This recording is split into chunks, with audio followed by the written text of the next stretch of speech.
We watched Nuremberg. A World War II psychiatrist evaluates Nazis before the Nuremberg trials, growing increasingly obsessed with understanding evil as he forms a disturbing bond with Hermann Goring. It's based on a novel by Jack E. High, and it's a nonfiction book. If it matters to you, it should, because it's the entire thing. I'm surprised how much of other people we see in this movie, because a lot of the other reviews talk about how it is awards bait, and I would argue that while it does kind of feel that way in a couple of ways, there's a lot of different things here that make it a really astounding thing.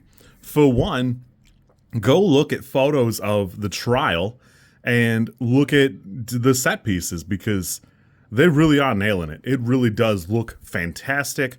While Russell Crowe on his own doesn't immediately evoke the image of Hermann Goring, damn if he doesn't look exactly like he does in the photos sometimes.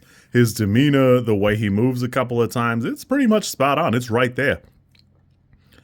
Overall, I don't really love the focus on Rami Malek's character. I understand that it is the focus of the book, but damn, Michael Shannon has such a fantastic presentation. This just looks great. Everything here he does is fantastic. His opening argument is great. There's a lot here to love. I mean, really the whole cast is doing fantastic work. For a trailer that mostly showed Russell Crowe and Rami Malek, they almost are not really the most impressive parts, because while they're doing good work, it's fantastic work. Michael Shannon is just crushing it here. There's a handful of other actors that do great jobs too, but boy, was I really enthralled with how Michael Shannon is really working it here. As a character, he usually plays like kind of a heel. He's doing great. There's a lot of stuff in here that does, it's really interesting.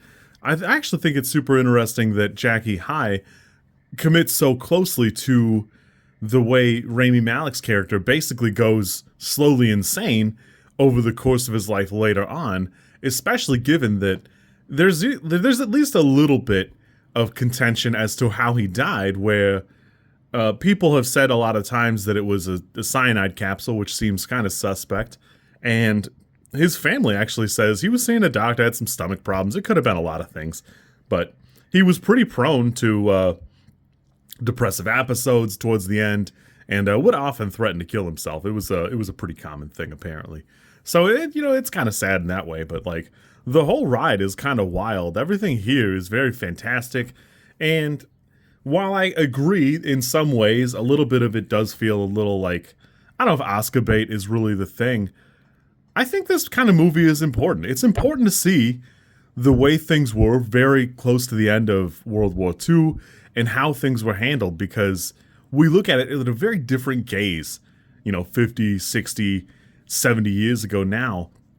I think it's important that we have another way to view it, because I've read about the Nuremberg trials. I could not have told you that in the movie, it's Michael Shannon's character goes and basically blackmails the Pope. That's so insane to me, to think that, like, and I have to look this part up to see if it was true, but that's such a crazy thing to think that, well, we need a little bit of, we need somebody else in our corner here. Let me go bully the Pope a little bit.